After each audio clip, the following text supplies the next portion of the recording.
Hey, welcome everyone to Ready Set Rewatch, where we will be talking today about 2 more episodes of Star Trek the Original Series. My name is Skylar, and this is my co-host with the co-most, Daniel.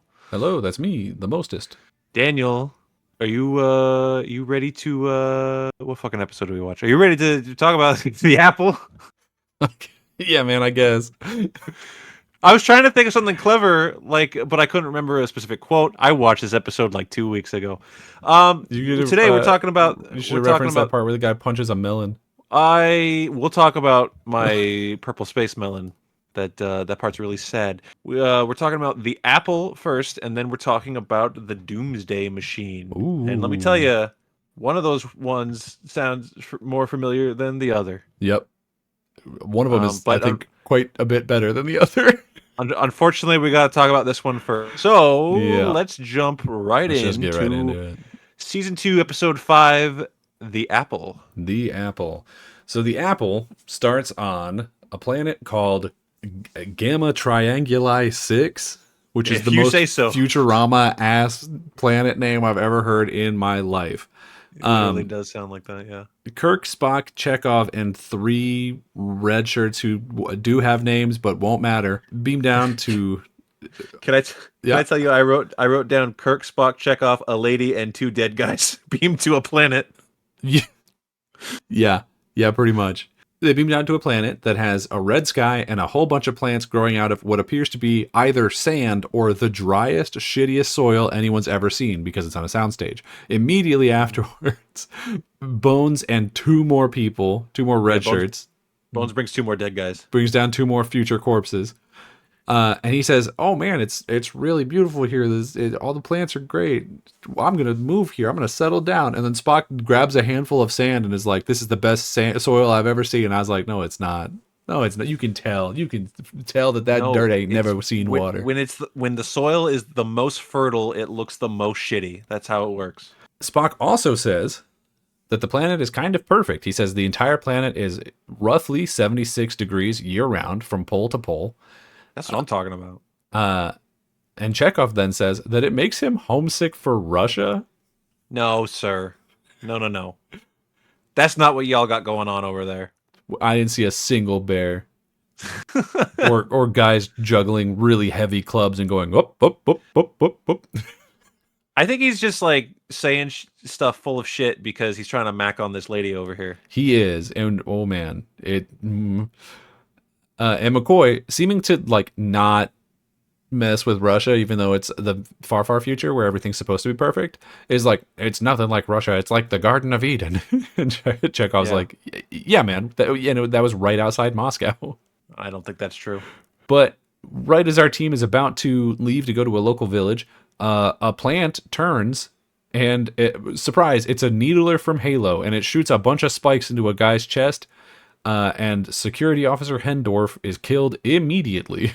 Red shirt down. You know, it's funny. I wanted to comment on how I made the dead guys joke when everyone beamed in. Yeah. But up to this point, we haven't really played into the meme of red shirt means you're going to die. Yeah, that must be a season 2, season 3 thing. Obviously, that happens because red shirts are all security officers, so they're always the ones that need to follow us into danger. But not exclusively. Security and engineering. Security and engineering. It's security, but it's not all engineering. Because, I mean, we'll see it in the next episode, but sometimes it's just like, engineering can be whatever. I almost wonder if it's like a level of clearance or some shit. Because the yeomans also wear red. Yeoman's in red. That's Scotty's in red for some reason. And then, yeah, security mostly. Well, eventually, we get to a point where we all start wearing red in like the movies, and then by the time we get to next gen, all the colors have swapped anyways. So it's not really something we need to pay attention to. That's really funny because like the red shirts thing is such a prevalent thing in the like, you know, talking about the show, like the meme culture around the show. Yeah. And you're right. We're like, coming up on halfway through the show. And it feels like that hasn't really been a thing until this episode. This episode is it turns it all around. Yeah. We're gonna be sorry, guys. We're gonna start knocking you all off here in a second. Scotty, who was left in charge of the Enterprise, calls down and lets Kirk know that their antimatter pods are acting weird. And then he asks if he can come down and walk in the pretty murder garden. And Kirk's like, we'll do the walking. And all I could think was, a man just died. Yeah. I got a couple things to say about this stupid flower. Yeah. One, why didn't we learn not to trust weird alien flowers from the last time that one spat at us? Yeah. Also, like, maybe I'm crazy. We're the military, especially the security guys. You're telling me that plant can shoot through? Are our uniforms not even like Kevlar? We're getting shot by a plant? Yeah. Yeah. Well, listen. An industry plant. You do not know that flower's military service record. It's got so at least one confirmed kill. Yeah, it does. We've seen it. So it says more about the flower than it does about us. I don't know. We're really good at getting background characters killed. It might say something about both. Also, yeah, Scotty immediately starts glazing this Super Paradise planet, even though it just got a guy killed. Yeah, a guy killed like 1 second ago. Read the room, Scott. And one thing of note, I don't know if this has happened before, but Kirk's captain's log becomes diegetic. Yeah. It starts when we come back from the intro, I think, and then we get the whole captain's log. We're on this planet. A guy just fucking died. But like by the time we cut down to, he's still doing the captain's log. Yeah, he has the barely cold corpse. He has done that before. It's not often, but yeah, I feel like we've seen it at least once before. I remember him doing it. Exactly where I think it was the Khan episode. Because he was like on the bridge. In my mental image of it, he's on the bridge and he's passing out. And I remember, I think it was the Khan episode where they were like taking the air out of the room or something. Oh yeah, maybe. Yeah. I don't know if that's true, but that's what my brain says. Anyway, Spock's tricorder picks up subsurface vibrations that are apparently going for miles in all directions, and they are clearly artificial. So Kirk then orders 2 of the 3 remaining not dead but soon to be dead guys, who are all kind of hot, to recon the area. Spock also picks up, which I don't know if this is on the tricorder or if it's just because he's an elf, that there is a humanoid. That one is the elf one. There's a humanoid hiding in the bushes behind them. And he says somehow also that it's incredibly agile. So he's jumping around all nimbly-bimbly from tree to tree. I guess so. So Kirk walks off, presumably to go find him, and then comes back a second later being like, he moves like a cat, but like we don't see it happen. Because while that's happening, we're instead seeing Chekhov flirting with this girl who, for some reason, is like humoring him. I don't get it. He's being mad horny. He's being like kind of creepy about it too. Like, is this the time? She's uncomfortable because the planet is killing people, and he's like, yeah. Any garden is beautiful with you in it, baby. And it's like, listen, Hendorf just died, and also your hair looks awful. It's, I think, still a wig. Is it Oh, I got something about that later, but I'm going to save it. Also, the woman's name is Yeoman Martha Landon. She's the only one whose name matters of the red shirts in this episode. So, you know what? Fuck it. I'm not going to save it because it just came up, so I'm going to use it now. Okay. One of my trivia facts about this episode. Breaking news. That's not a wig anymore. Oh. It used to be a wig, but he grew out his hair, and that's his real hair now. It doesn't look good. I'm sorry. Yeah, that's that's Chekhov. I know Chekhov is like one of the homies. So far, I don't care for him. I don't think he's terrible as a person, but as a character, he's just kind of like, and also Chekhov's here. You know what I mean? Yeah. He feels we invited Sulu to the party, and he brought Chekhov. Yeah, so having watched through this before and then watching all the movies, I can't quite separate what it's like. Yeah, it's Chekhov. I know Chekhov. He's finally here. So it's going to be interesting to see if he just naturally grows on you or if he doesn't. And it's just, we'll find out. I haven't hated him.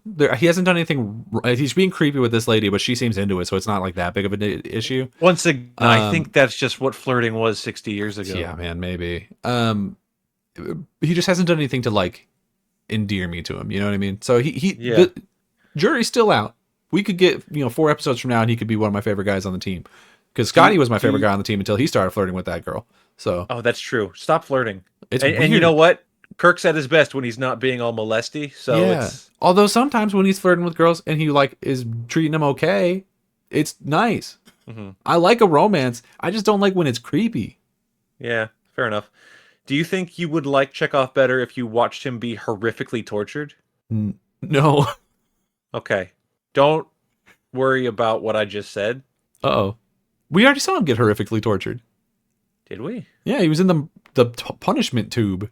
Oh, that's an evil version of him. It's That's an still evil him. version in an evil tube. No, no, no, no. If he's an evil guy, but he's being tortured for trying to kill a more evil guy, is he the good guy?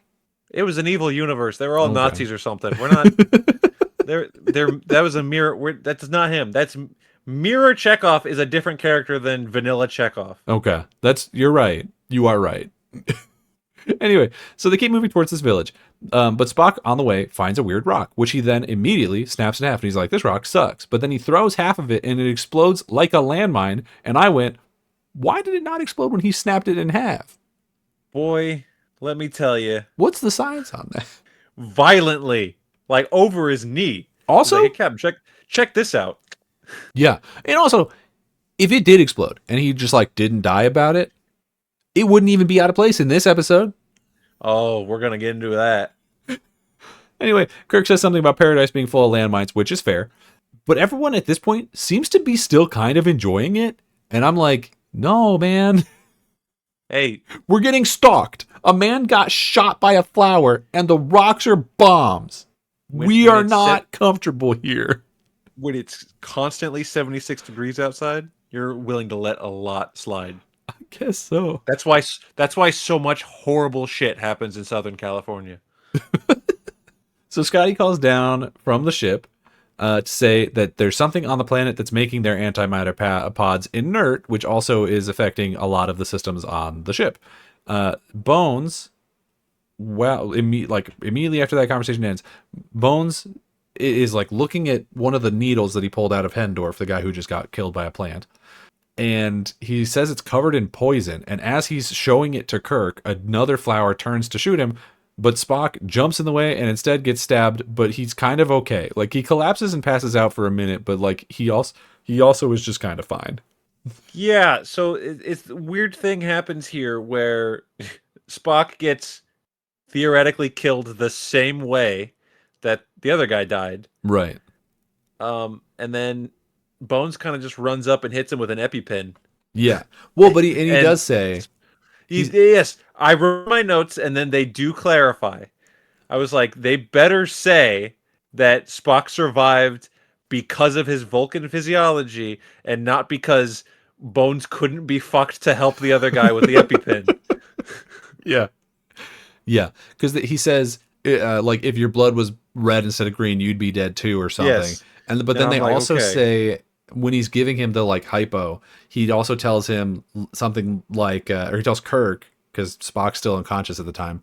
He says like, "I've given him enough that anybody else on the crew would be like doing handsprings or something." Mm-hmm. So he pumped that dude full of shit. But hey, then we get. Because Spock is just built different. I guess so. And then And Vulcan's hearts are in their butts. Yes. Yeah. Which is, so it's good because he didn't get shot in the butt. I do think they actually literally say at some point in Star Trek that Vulcan's hearts are like where human kidneys or livers are. They do. They did. But We already saw that. But for my joking purposes, Yeah. Vulcan's hearts are in their butts. There was a bit where I don't even remember the episode, but Bones was talking to Spock and he was like, hits you right in the heart. And he like hit his chest, but then he was like, or for you, somewhere around here. And he hit like, his like kidney area. Right. Yeah. So Spock needs to get medical attention, presumably, except he doesn't. But they say, so while he's still laying out on the ground, Kirk calls to get beamed up, and they can't get beamed up because the antimatter pods are drained, and I guess that means that they can't use the transporter. Mm-hmm. So now we're stuck on Murder Planet, and hey, commercial break. Well, at least there's not a ticking clock element. Yeah. Spock, this pissed me off a little bit. Spock wakes up with an upset stomach, but is otherwise fine. And then Kirk gets mad at him for taking the shot. Well, Kirk, you would have died. And Yeah. Spock is invincible, so don't Yeah, worry about it. apparently. This isn't even the last time this episode he's going to not die from something he probably should have died from. It happens like 2 more times. Yeah. He's our tank. Oh, you better believe it. Our wizard is our tank. He's our wizard and our tank and our DPS. No, Kirk and his stunt double are DPS. To be fair. Oh, we're going to talk about a stunt double later. I can't wait. But yeah, so they get cut off when a storm rolls in and just fully evaporates Lieutenant Kaplan, one of the other security guys. That's what I wrote down. This lightning just starts evaporating, motherfuckers. It gets his ass. And then another security guy, Mallory, the most handsome of them all, calls to say that he found the village. But the communicator starts breaking up because of the storm or something. The crew moves to find him, but then Mallory comes running for some reason that's never explained. And he steps on one of the bomb rocks and explodes. And now we're down to one security guy. So Kirk's not looking good. Yeah. So Kirk starts getting really upset because he, I guess, knew Mallory's dad, who I don't know. I guess Mallory's dad helped him get into the academy or something. I don't know, man. And Spock tries to reassure him, but then stops when he notices that the person that's stalking them is back. So Kirk tells Chekhov and Spock to make a distraction, which they do, and it's not great.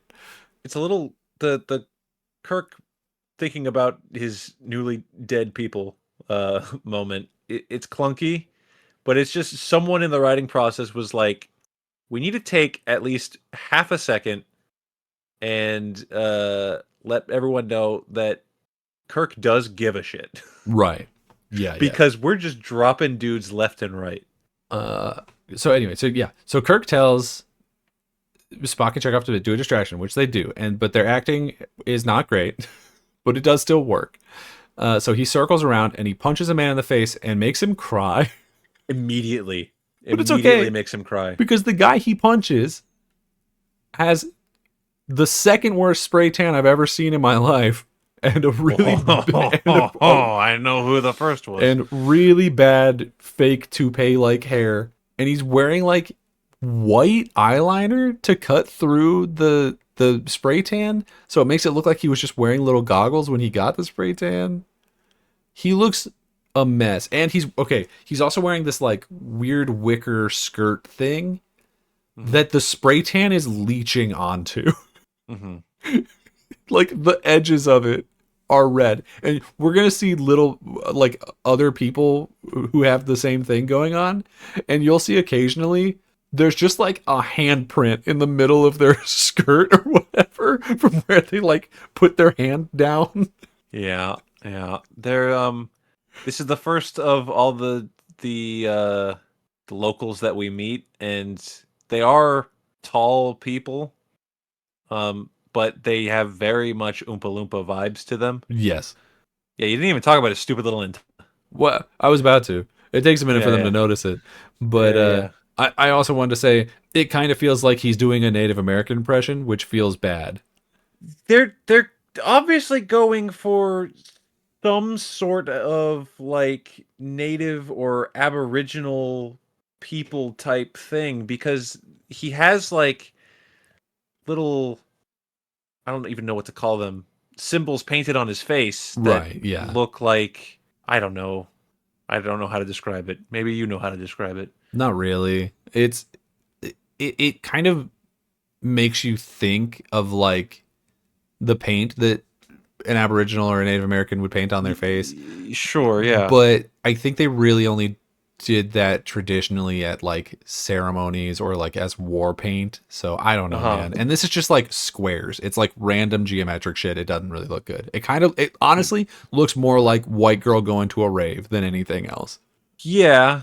I mean, we'll I guess we kind of see why we've decided to paint these people up as Aboriginals. Hear me out. As we go forward. We're dressed up as first peoples in this Garden of Eden. Mm-hmm. We're going to see in a minute that their god is snake themed. Oh, yeah. Why are the fake tattoos on them not also snake themed? Why is it not a scale pattern or a forked tongue or something? You know, we are getting a little ahead of ourselves, but as long as we're talking about it, I don't know why he was a snake. It makes no sense, and it's never explained, and it doesn't No, matter, I guess.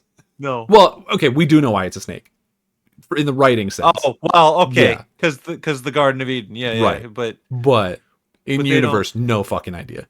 Yeah, I mean, they could have. Would it have been too, God forbid, heavy-handed if they were all just people like wearing fig leaves, or like grass skirts equivalent that we for can show on television? for a normal show, yes. For Star Trek, probably not. We've done some pretty on the nose things, and we're only I from what you've told me, only gonna get more on the nose than some of this other shit. I mean, I get that, we're Star Trek, we got to make some aliens, but Yeah, they didn't really do that. They just kind of spray painted the guy. yeah, they don't look good. But Spock comes up and notices, as you said, that he's got two stupid wires sticking out of the back of his neck. Oh, you know who he looks like? I just remember. Hopefully, you or anyone listening knows. Do you remember Chris Chrisley, Yes, from the yeah, Chrisley Knows Best show yeah, that would yeah. always play after like Monday Night Raw or whatever? And he went to jail for tax evasion or something. Did he actually? That's hilarious. Absolutely, he did. He's not built for jail. I think he and his wife both went to jail. I think I might be wrong about that, but he definitely. I think he might be out now. Maybe. But yeah, no, these people look like the Chrisleys. Yeah, but just like with a way worse spray tan. Yeah. So the man it reveals himself to be called Akuta, which, sure, whatever. Who That cares? sounds like it could be a name, yeah. And he says that he is the eyes, the voice, and the ears of a being called Vol. And that apparently he is the leader of a group called the Feeders of Vol. Hmm. That needs some work. So I don't know, man. So he's going to show him where to go. Before he can, Scotty calls down to say the ship can't leave the planet because, the ship is being held by a tractor beam and being pulled down to the planet, and now we have a ticking clock. Damn it! I had just said we didn't need one of those. And I also made a note. Transporter Chief Kyle is working on the bridge, probably because a lot of the important people are down on the planet. Yeah, we got to just move some people around.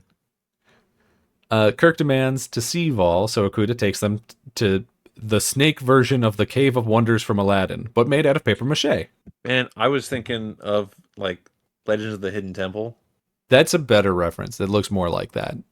But I gotta tell you, when I was writing down my notes, I did think of the Cave of Wonders, but in the moment I couldn't remember what it was called, which is very uncharacteristic for me. Yeah.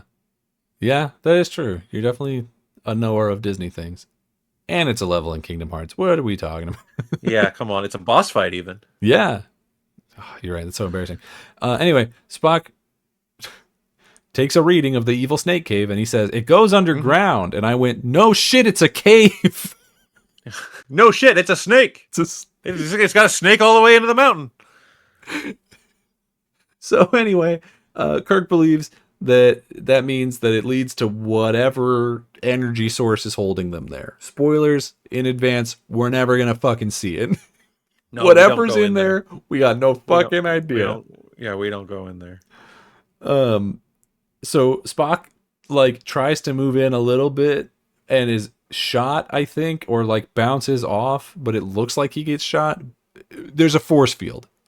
Oh yeah. So he bounces off that, and Akuta's like, hey, well, we can't just like go in there. But hey, when it's hungry, maybe he'll talk to me, and then we can get closer or something. So That's instead, the most suspicious thing you've said all day. yeah, and you said some suspicious stuff already. Oh yeah. So they go to the village to hang out, and we find that here all of the people are gross, and that they're also not allowed to love or have kids, to the point where they don't know what any of those things are.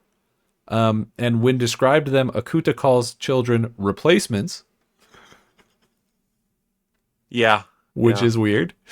No, I mean, it's accurate. And then they ask Spock what his name is, and when he tells them, all the spray tans laugh at him for some reason that is never explained. But then, okay, yeah, Spock's the weird one here. Okay, they lead him to a hut full of food, and they're like, "This is yours. You can just have this hut for however long you need it, I guess." I was hoping that when you were describing how they didn't know what love and affection was, that you would, at one point, say, What is love? Oh, So I could say, baby, don't hurt me. that's fair. I did write all that down, and it didn't play out. But it was too good to not say. So here we are. Yeah, there we are. Bones says that he took a scan of the people and that the people here don't have any bacteria in them and that they don't age. And then Spock says that the atmosphere negates all of the negative effects of the sun, to which then I wrote, so why the fuck do they look like that? No. It's because they're not human. They're fine. Look like they they look like a burnt chicken nugget. This is the planet that the Chrisleys came from. Yeah, you didn't know they were from space. Turns out. Oh, you could tell. That also explains why they were, because weren't the Chrisleys like pretty Christian or something? Or were they Mormon? They might have been Mormon. What's the religion that doesn't let you pay your taxes? Scientology. Oh, no, but they wouldn't have gone to jail. They would have been protected from all their crimes. Yeah, if they'd done Xenu that. would have gotten them Uh-oh. or something. Xenu pays bail. That's one thing we know.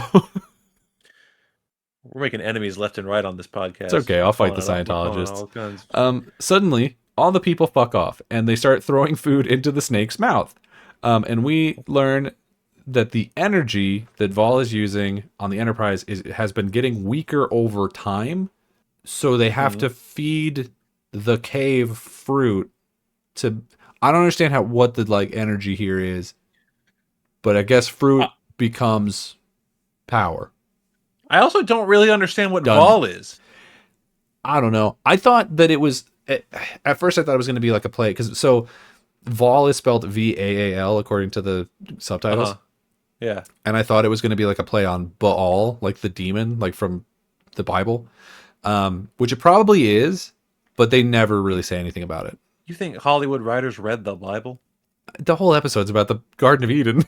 They got the Cliff Notes. Well, then maybe they did mean it as a reference to Baal.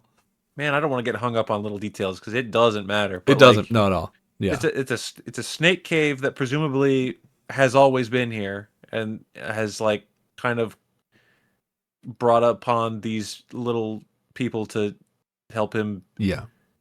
exist by feeding him. I It's guess. a computer. But then For sure, they it's a just- machine.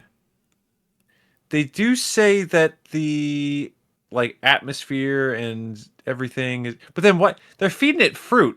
Mm-hmm. They're just throwing fruit into its snake cave mouth, and then it's just like, all right, power's back up. Yeah. Well, I mean, spoilers for the Doomsday Machine, but that thing runs on just like eating shit too. So I don't know, man. We've got too many super killer computer episodes going on. It's becoming another trope. It's one step above godlike alien being. Also, I'll take it. But it's becoming a fucking problem, is what it is. anyway, yeah. We learned that it's getting weaker over time. Back at the hut, they are eating some fruit that looks like Play-Doh, and they start questioning what would happen if one of the locals died, because they seem to not know how to make kids.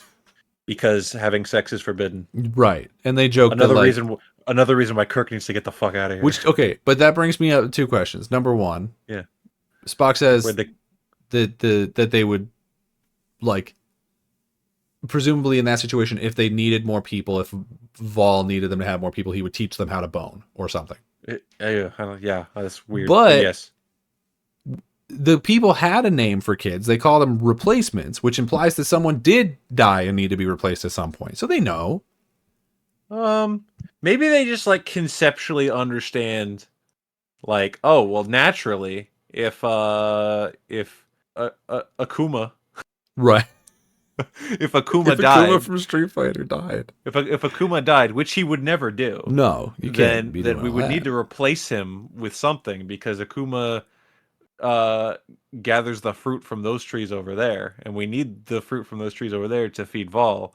So we would need to replace him. So what you're speaking of is like a replacement, but we don't need those because Akuma's not going anywhere. Right. Anyway, later that night, Chekhov and Yeoman Landon are in the forest, which feels dangerous, but they're in the forest making out. And let me just say one more time, baby, you can do better. I mean, yeah, we kind of skipped over the fact a little bit that while they were talking about all this stuff in the hut, they kind of formulated that their plan. Oh yes, their plan is to teach the natives how to fuck. I think it's okay. That's not what I thought it was. It Uh, seems like their plan at this stage, at least, is they're like, what if we kill one? what? That's what I thought it was. That's what I thought they were What? saying. Is they're like, I what if didn't we think. kill one of them? Oh, we. I think they were like, we need. Well, that's why they were like, go outside and make out in front of them so that they get horny and want to kiss each I other. don't And remember it them and ordering Chekhov and no, Landon to no, go no. make out. They didn't order them to do it on screen, but it was. I read it as that was Okay. definitely their plan. You were reading the Spark, the Brazzers notes. Listen, hey now, that doesn't work in our state. Um, It doesn't. they were Because all there's a sitting big around. snake machine that says it's banned. They were all sitting around the little table eating their like purple and green space papayas, Right. and they were the yeoman or whatever. She was like, what if what happens? What do they do?" And then they all kind of take a moment. They're like, "Well, I guess they would, they would need to, And then smash cut from there to them outside smooching, and then two of the natives see them smooching, and they're Right. like, what if we kissed, woo?" And then they do, and then they get in trouble and sent to the principal's office. They don't just get in trouble. God gets pissed and does an earthquake. Snake Yeah. Jesus shakes the earth. No, I definitely wrote in my notes, "You're saying our plan is to make the natives want to have sex." And then my next note was all caps, "And it's working?" That's not how I read it, but we did watch the episode like at least a week apart. So I don't know. Maybe they changed it. I, it was working all right. Akuta says, Akuma says that Vol wants the locals to kill our crew. He calls a meeting. He's like, we have to go to the clear space at night, all of the men. And then when he gets there, he says, Vol wants us to kill the crew of the Enterprise. And they're like, what's kill? What does that mean? And he's like, okay, so you get a big stick and then you smash the shit out of this purple space melon. And that's how you kill a guy. Let me show you on this purple space melon. First, you gently place the purple space melon on the rock. Then you find a big stick like this. And then it got violent from there. He goes, he's like, it's an easy thing. It's real easy to do. It's super easy. Back in the hut, Spock and Kirk talk about maybe killing one of them. Okay, so this is where I thought it. With Kirk arguing that they aren't living, they're just existing. And I'm like, okay, brother, that seems like a really weak example for, or really judge? weak reasoning for genocide. And let's see. Spock says that it would violate the non-interference directive. And I gotta say, okay, we got a comment on a short recently. Oh, God.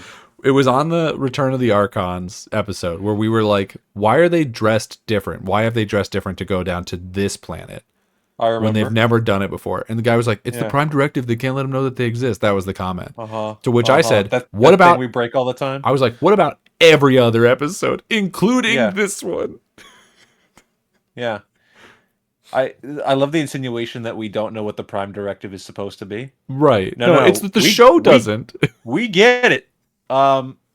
It's just not happening a whole hell of a lot. They only ever bring it up so that we know that they're breaking it. Yeah. This is, I think, the second time they brought it up just to break it. Yep. Anyway, Scotty says that he needs 30 of the remaining 45 minutes before they crash into the planet to get his thing to make the ship not crash into the planet working. Yet another example of, granted, the crew's not really on a paradise planet, but as far as Scotty knows, they are. Right. And he's just up there going through absolute hell. Right. They then go outside and they realize that all of the people are missing. So Spock and Kirk go to the cave, where Spock is then shot with lightning and only gets lightly burned. Yeah, so, okay. I want to say two things. First, I wrote in my notes, as I do, we're about to confront Vol. I swear to God, we better get an explanation as to why he's a snake temple. We don't. No. We sure don't. And then my next note was, holy fucking shit, just how indestructible are Vulcans? They're real good. We gotta. Because Spock just got his back blown out by a lightning bolt. He got And back I shots by know Vol. he's just about to shake it off before the end of the episode. He, And then the next thing that happens yeah, is he gets up and he's like, "Don't worry, Captain, it's not that serious." everything's And good. I said, "Not serious." It vaporized a man like 10 minutes ago. It took him down to a molecular level. Spock. Anyway, so they race back to the village so that Spock can get treatment for his second-degree burn that would have killed a human. I'm fine, Captain. And then the last security guy comes around the corner just to get smacked in the head with a stick and die, as the rest of the spray tans come out of nowhere, just shittily holding sticks above their head, like they're just going to be allowed to kill everybody because they don't know what murder is. You wasn't lying. It was an easy thing to do. Well, it was for that one at least. So they kill the last security guy, and then everyone else just beats their ass really easy, including Martha Landon, who takes out 2 people by herself. Not only did I take note of this, I actually wrote down her actual name in my notes. Landon has some fighting moves. She can take care of herself. She can take care of herself. And also, it's really funny because at one point, Kirk hip tosses a guy, and then his entire back of his shirt is orange. Damn. That's what it's like wrestling... who uses a lot of spray tan? Braun Breaker. MJF. Braun Also, Breaker. Yeah. But yeah, I was taking note of it because as soon as I noticed it on his shirt, I was like, all right, I gotta look at like everybody else. Pretty much everyone's got it like on their hands or somewhere on their clothes. Like this shit was a mess. They didn't teach the natives that the purple space melons don't fight back. Right. They arrest all the people and throw them into a hut, and then Scotty tries to pull the ship away again, and he gets an hour of added time. They pull away a little bit, and they get an extra hour because the ticking clock got too close to the bottom. But it also blows a bunch of the systems in the ship, so oops. I want to add something to our little scrap that we had. Right. Yeah, we lost our last security officer. But if you really, truly think about it, we just, in one quick battle, conquered this entire civilization with only one casualty. Well, so yeah. Well, assuming you're not counting the ones who died of, I guess, no, other causes. Different. That was separate. We weren't at war yet. One of them was killed by Vol. Got shot by the lightning. That's Vol for sure. That one's got to count. That's true. So Vol drew first blood, but then when we officially went to battle, Vol killing that guy, that was Pearl Harbor. Yeah, and then 100%. Okay. Okay, so yeah, they put the people all into little huts, but then the dinner bell rings and they're like, okay, prison time over, we're gonna go feed the guy. And Chekhov's like, no, get back in there. What are you doing? Do you not know what prison is? Do you not know what prison is? They wouldn't. They don't. They wouldn't, to be fair. So Kirk orders the Enterprise. He's like, okay, we have to make this thing burn its energy because it must have used energy to fight us and kill that other guy. So it's asking for food faster because it's run out. What if we make it use its energy but from defending itself? So we'll just shoot it with our lasers from the big space cannons. So they do, and it burns a bunch of its energy out. And then after a little while, the cave starts smoking and it powers down and it dies. And that's all it took. And we beat God. Yeah. There was a really good exchange while we were conversing with Scotty where Kirk said something along the lines of, like, Scotty, you get this done or you're fired. And then I think he just does say, like, Scotty, you're fired. Yeah. At one point. Because I wrote in my notes, oh, Scotty got fired. But then, as soon as they kill Vol or accomplish the thing, he's like, Scotty, you're rehired. I'm like, oh, Scotty got rehired. But he's coming back in at the, like, all his PTO resets, so he has to earn it again. And he's coming back in at entry level, so he's now actually below the other engineers. He hears when Kirk gets back on board, he's putting that in the captain's log.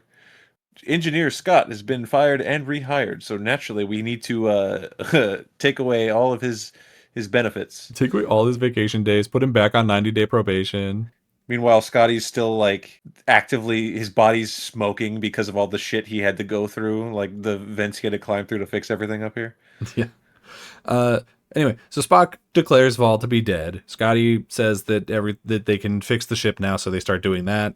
And they let the people go for some reason, the people of Murder on Percy I-6. who take their god dying really well. We killed your god. You're You're welcome. now going to Goodbye. start aging. So we've doomed you all to die. But hey, you're going to learn how to fuck. So that's something.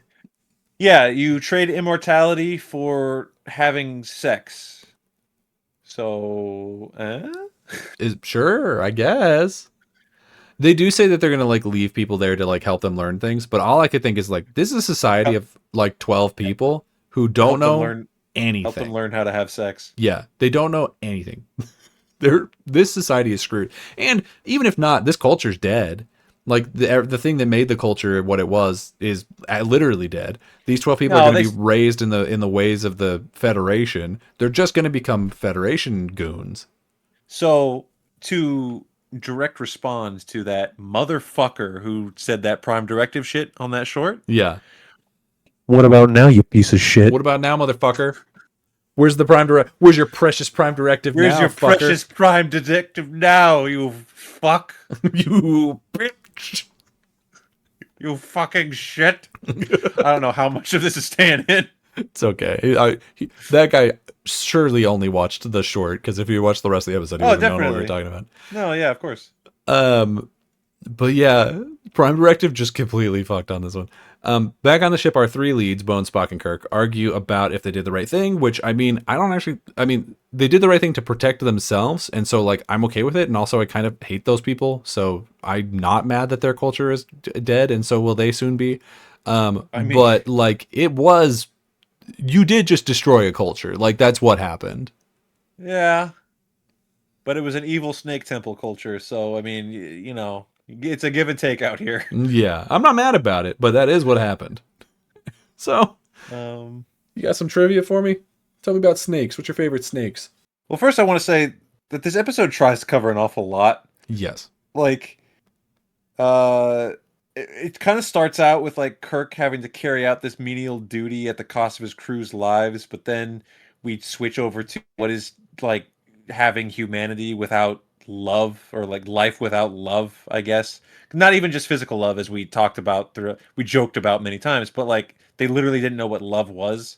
Right. And then it like shifts to, is paradise worth it at the cost of like personal freedom? Uh, I think if they had narrowed their sights to just one, maybe even just two of those, we could have come away with something a bit more good. um, I don't hate this episode Me by any neither. means, but yeah, we'll get to that in a second. Yeah, the trivia. Uh, let's see. Chekhov's first name Pavel is established in this episode. I didn't even catch that. And Yeah. when Yeoman Landon calls him Pav. Huh. Um, actress Celeste Yarnell, who played Martha Landon, said it took a while to film the scene where she was asking about how the inhabitants would have sex, because the Shatner, Nimoy, and DeForest Kelly kept like improvising like silly hypothetical ways to procreate. They're just riffing jokes, I guess. And so like they kept busting up, but like the network censors who were allegedly apparently there on set were like getting really upset, and it just made them laugh and do it even more. And that's classic Hollywood right there. That's I fun. mean, So yeah. you like to hear that. Here's one that says that another thing from Celeste Yarnell. She said that Leonard Nimoy kept playing practical jokes on her during filming, and during an interview, she said that she was terrified every time she saw him coming because she had no idea what he might do. That sounds a little sinister, It does. but but I mean, Leonard Nimoy is a wholesome boy, so what could he possibly been doing? Uh Yeoman, pull my finger. he was leaving uh the wipers, the dusters for the chalkboard on the door, so every time she opened it, it would fall on her. Oh, silly. Maybe he had like convinced her the entire shoot that those were his real ears. Yeah. He's like, you know, they really stretch these out. I already said the thing about that being Walter Koenig's real hair, which is definitely a Unfortunate. thing. So here's the one that I think is funny, because as Oh, you mentioned, they just kind of shot. big beams at the Snake Temple, and the Snake Temple started smoking, and then that was it, and it was over. Mm, So originally, the script called for the Snake Temple, which is described here as a stone dinosaur head. I don't fucking think so. that's definitely a snake. It was called to be destroyed, like blown up. I don't know if they were gonna like do a Dynamite. little pyrotechnic, Sure. have it fall apart, tear it apart, do something. It was gonna be destroyed. But this, get out your grain of salt, because I Oop. don't. How true can this really be? It says here the props department had put in a lot of work creating it with paper mache and refused to allow its destruction. Okay, and then That do what with it? that's not your fucking. First of all, that's not your fucking call. I understand, but like, what you're telling me, this little paper mache thing is still around? So no, they threw it in the goddamn dumpster. It wouldn't have survived to now. But also, it's No. like, bro, you made it out of paper mache, and it didn't. Yeah, what It didn't look that good. was it? Did a seventh grade class make it? I don't know, man. It looked good if a seventh grade class made it. Sure. But like that's the attitude of like, but we put our you did your job and we're blowing this thing up. Right. In The Walking Like, Dead, think they about built a whole barn and then burned it down. absolutely. Think about not even throughout Star Trek history, but other shows. Walking Dead is a good example of things that they painstakingly built, like real intense props or sets, and then just actually burned it down for the show. Like that's just what we Well, do here. Yeah, and how many models of the Enterprise got built and then blown up, or That's other what I'm saying. ships? Yeah, Red Letter Media has a whole video about a blown up prop that they've like kind of reconstructed. but not the snakehead. Got to keep the No, snakehead. God, Vol forbid we burn Oh, the snake. forbid. Fucking snakehead. So how are we feeling about the apple? This has got to get in the logical, right? Like it's It's not yeah. terrible, No, but I think it's literally illogical. How for many sure. times did Spock? He should have been dead. He should have. He should have been really dead. I agree 100%. I think for me also illogical. I don't hate the episode. I don't like it. And I think maybe part of that is also because the rest of season 2 so far has been really good, and this one just like doesn't hold up. Yeah. So I don't know, man. It's not going to be on my list of favorites episodes from this season for sure. Not a No. shot. Would you put this one lower than Who Mourns for Adonis or above it? I'd put it above it. Yeah. I think This one, I yeah. I think I might too. I think this one has like more interesting stuff going on, even though it's really stupid stuff. Yeah. It feels more unique. It feels more sci-fi than like that's Apollo or whatever. Mm-hmm. So I don't know. I would put it above Adonis and below the Changeling. Oh yeah, for sure below the changing. No question. Yeah. Yeah. Yeah. All right, that was the apple. Now we're moving on to a more famous episode, the Doomsday Machine. Ooh, spoilers. I like this one. This is a good one. On the Enterprise, there's a new communications officer named Palmer, which made me ask, where's Uhura? Day off. I guess so. All of Scotty's PTO got transferred over to Uhura when he got fired. Right, and she was like, I'm out of here. Yeah, she's on some planet just singing at people. Against their will. Yeah. But anyway, Palmer picks up a distress signal, or has picked up a distress signal that is apparently really garbled and hard to understand. All she can make out is the word Constellation, which is a ship that is missing. It is the sister ship of the Enterprise, so it is the same model for budget reasons, probably. Mm-hmm. And then Spock says that all 7 planets in the system that they're in have been destroyed. Whoa. That's not good. No.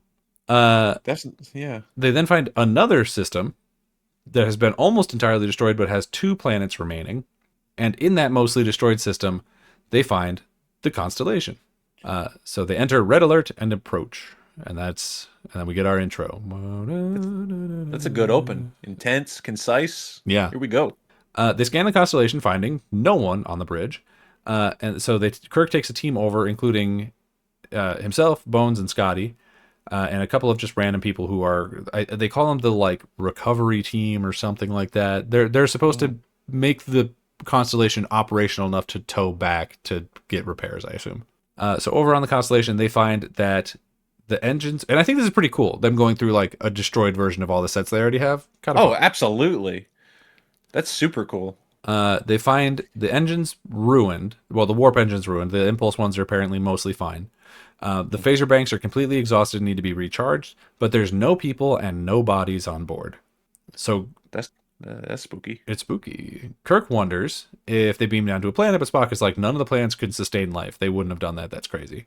So they go to find the captain's logs so that they can play back and figure out what happened, but instead they find the captain. Hey, that's better than the logs.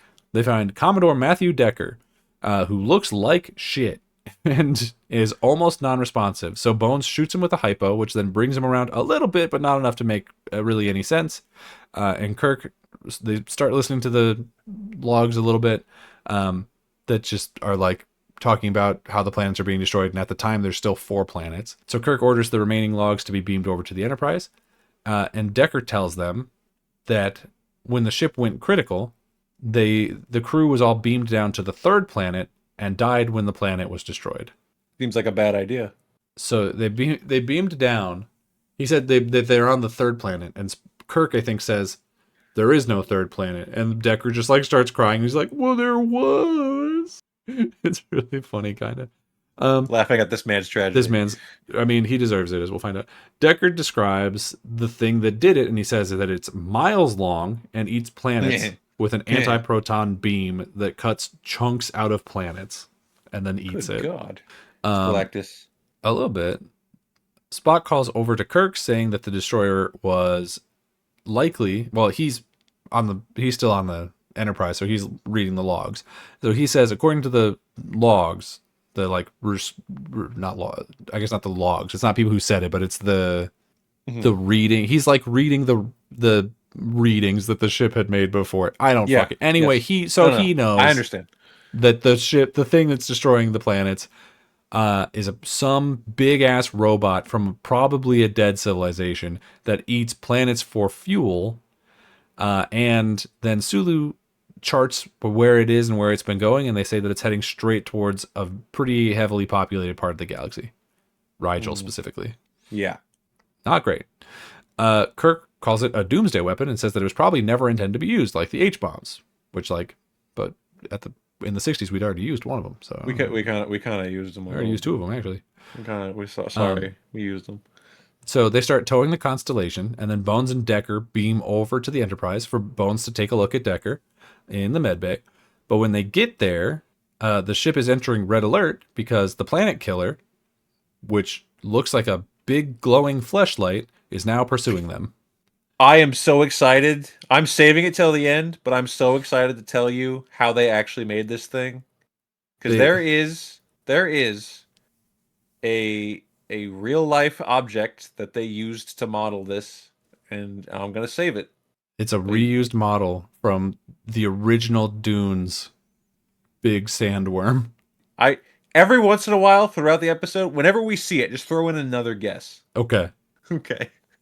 So Spock says that they won't be able to destroy it without being attacked. So Kirk orders the landing party to beam back over to the Enterprise, but the vacuum tube, not quite, attacks, and it knocks out the Enterprise's transporter and communications. So now Kirk, Scotty, and a couple of random engineers are stuck over on the Constellation with no ability to talk to the Enterprise. This thing is, it's a little silly looking in a way, but I do also kind of really like it.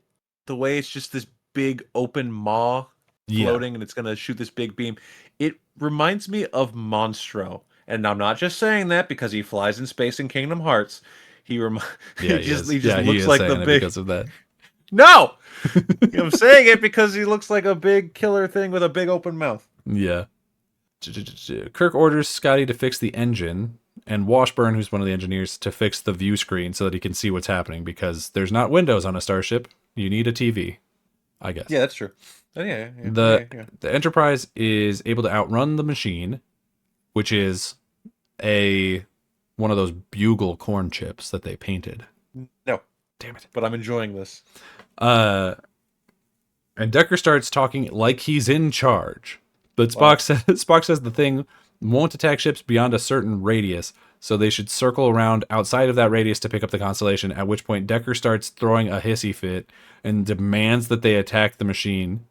Yeah. So I want to say a So couple things about our Commodore here. When Spurk, Spurk. excuse me, Spurk, no, Kirk, and That's this my guy ship go. name for Spock and Kirk. Oh, you know it. Kirk and this guy go way back, apparently, as he does with many people. Right. And so he speaks to him more casually, and he calls him Matt. And I Right. just want to say, Matt is no name for a high-ranking officer. He I'm also confused by it a little bit because he's in charge of the Constellation, which is the sister ship of the Enterprise. But he's a Commodore and Kirk's a captain. So what the fuck's that about? Kirk could be a Commodore too if he just stopped breaking the Prime Directive. So, yeah, you know what? That's right. It's fair. Spock says Yeah, no. this Matt Goober is trying to give us commands. Spock says no to the attack the star on the top of a Christmas tree. No. And Spock says so Decker then assumes command. He takes over the ship. Spock tells him that he's trash and he smells bad and that he's going to write about him in his burn book. Bones fights back a little bit, but he can't under regulation because he needs to be able to prove that Decker is unfit for command, which, like, honestly, I would just say, bitch, look at him, but here we are. So Decker charges the Enterprise into the machine and attacks. I do love that part when Spock is like, well, we're not doing that because it's illogical, and he's like, well, I'm in command. So Spock goes full Vulcan passive aggressive, and he's like, all right, we'll see. We'll see about that. Yeah, well, See what happens. when we're all dead, I'll tell you. Fine, fella. See what happens. Go ahead. But Yeah, he's too busy going full Captain Ahab to care. Yeah. The Enterprise gets hit, and the reflectors take damage and are almost immediately, like, destroyed, basically. They say that they're, like, offline. And then back on the Constellation, they get the view screen working just in time to see the Enterprise being really fucking stupid and shooting straight at this big-ass machine and shooting it with phasers that do absolutely nothing. This part's so funny, too, because I just want to say, Kirk is like, all right, we got to fix this shit up so we can try to survive over here and see what's going on. And then we cut to him at this point where he's soldering some circuits as if he knows anything about what the hell he's doing. Right. If it was a No Uhura who's got the chance. day off, then she don't, because we've seen her fix at least communications before. That's true. I believe Uhura could do it. But Kirk, what's he do? How does he think he knows? He doesn't know. He's got like toy tools like that you'd give a child, and he's just hitting them in there and they're like squeaking. See, that's the job I want. Spock tries to tell Decker that it's not going to work, but Decker is like, I'll take it under advisement or whatever, and just like doesn't care at all. Kirk orders Scotty to get the engines running, and he does pretty fast. The Enterprise gets hit again, and they start getting dragged into the thing's mouth. And also, they say that there's I didn't write this down, but they say that there's a hull breach, and that there's high casualties, which we've learned doesn't necessarily mean deaths, but like this Decker guy might have gotten Enterprise crew and killed. I'm willing to believe it. High casualties implies something bad happened. Right. Have we already got to the point where the I don't think so. We're coming up at a point where they piss off the thing to get it to leave the Enterprise alone, right? Yeah. And that's where Shatner like drops to the ground and does a big stunt roll. Oh my god. My god, no one rolls on the floor quite like Bill Shatner. That's what I'm saying. Decker wants them to keep shooting while they're getting sucked into the thing, but Spock tells them that it's suicide. And then he says that trying to commit suicide would prove that he's unfit for command. So he just goes and pouts in the captain's chair for a minute while they try to break free, but they can't. So Scotty gets the phasers working on the Constellation, and he does exactly what you just said. He shoots the machine to distract it so the Enterprise can get away. And the thing just turns towards him, and Kirk's like, uh-oh. Oops. But they are able to get away because the Enterprise also starts shooting at it, so that like kind of goes back and forth, I guess.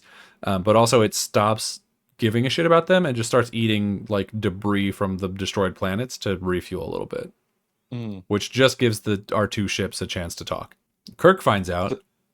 Well, he calls the Commodore and calls him a butthead. Basically, Kirk finds out that Decker's the idiot making them attack this big machine that they can't kill. He says basically exactly that. So he tells him to to go fuck himself, basically, and is like, Spock, you need to take back over command. And Decker tries to like bureaucracy out of it a little bit. He's like, you don't have the power, and he's like, okay, well, he's gonna do it anyway because I'm telling him to. So you, shut up. And Spock does, and he threatens to have Decker arrested, saying that he could file a complaint at a starbase if they live. It's actually kind of a good bit where he's like, you're bluffing, and then he like ushers the security guys to come get him. And he's like, Yeah. Vulcans never bluff. And he's like, no, I guess you don't. Okay. All right. It's a really great scene. Also, during this argument is where I think Kirk says, "Blast regulations," and that's base. I want that on a shirt. Right. So Spock takes command and he orders Decker to medical for an exam that he was supposed to have already gotten but didn't.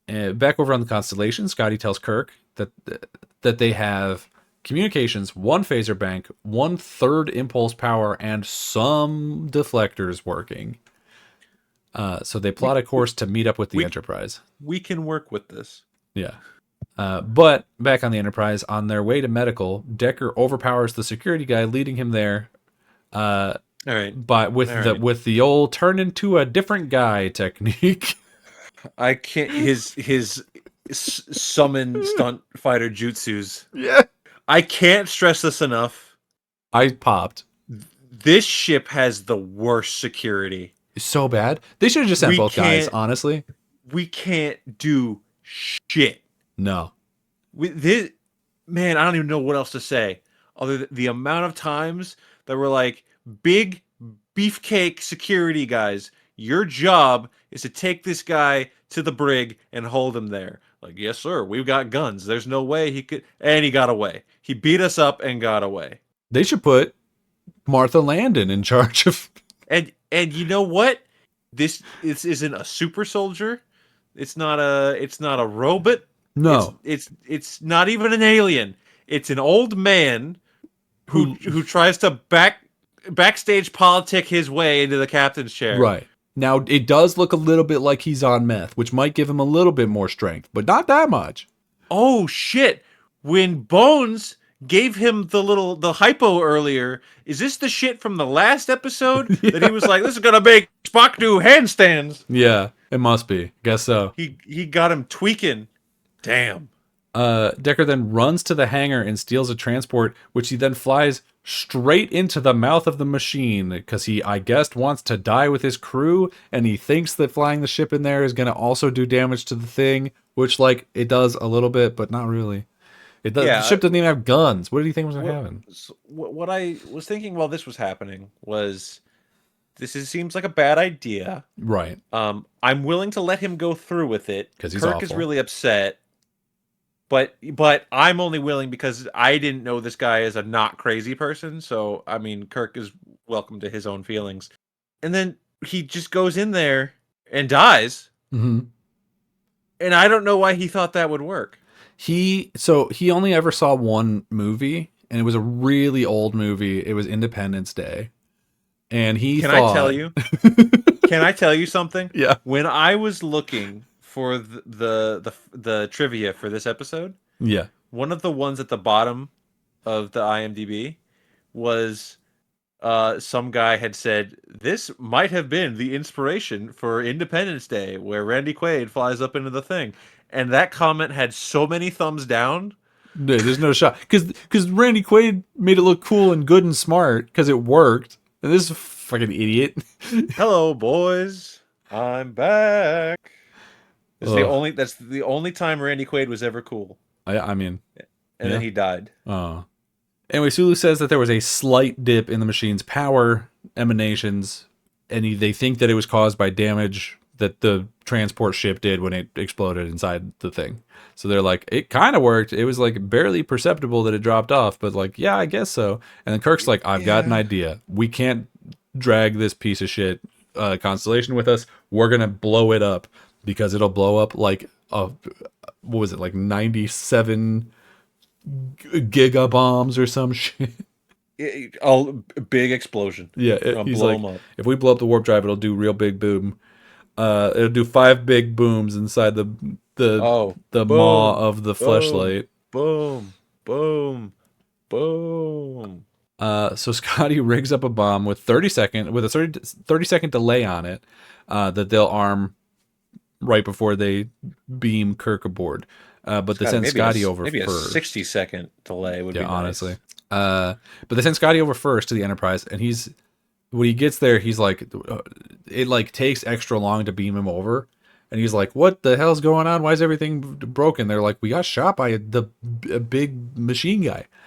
So he runs off to go try and fix some stuff before they transport Kirk over. Thank God we beamed Scotty over first. Just Yeah, imagine they beam Kirk over. they They're like both be dead. transporters on the fritz, and then it's just like, well, bye, Scotty. Yeah, honestly.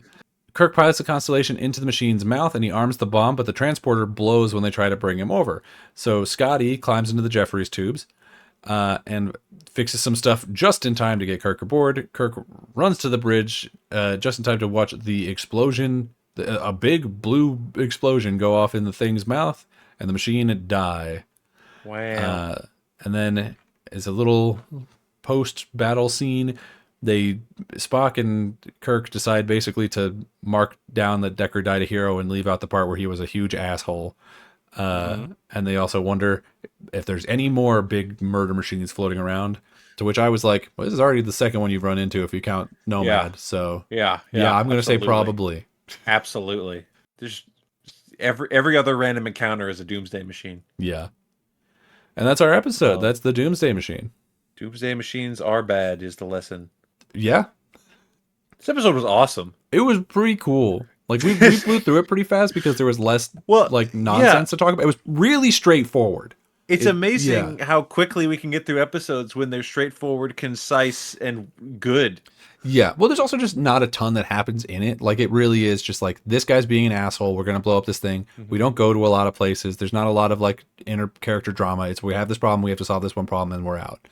It's basically a bottle episode, I guess, except we're the two of the same bottles. But I liked it. Yeah. I mean, we usually do the grading after the trivia, but like this is gonna get an engage for me. For sure, this gets an engage for me as well. I'm wondering if it's my favorite episode of the season so far. It would be contested with a mock time, right? If so, and that one's really good. I don't know. It's a tie. It's very close. I think I might like this one a little bit better, like on paper. But we had so much fun talking about Amok Time that maybe that bumps it up for me. Of course. I don't know. Because horny Spock is something to behold. But this is I almost spoiled what the thing was made out of. So yeah, let me get into the trivia really quick. Let's see here. This is James Doohan's favorite episode. Because it highlights a lot of the engineering aspects of the Star Trek world. Makes sense. So that's cool. This was the most effects-heavy episode of the second season. When they digitally remastered it for the 2007 DVD release, which is presumably the version we watched. Yeah. Well, it was probably remastered again.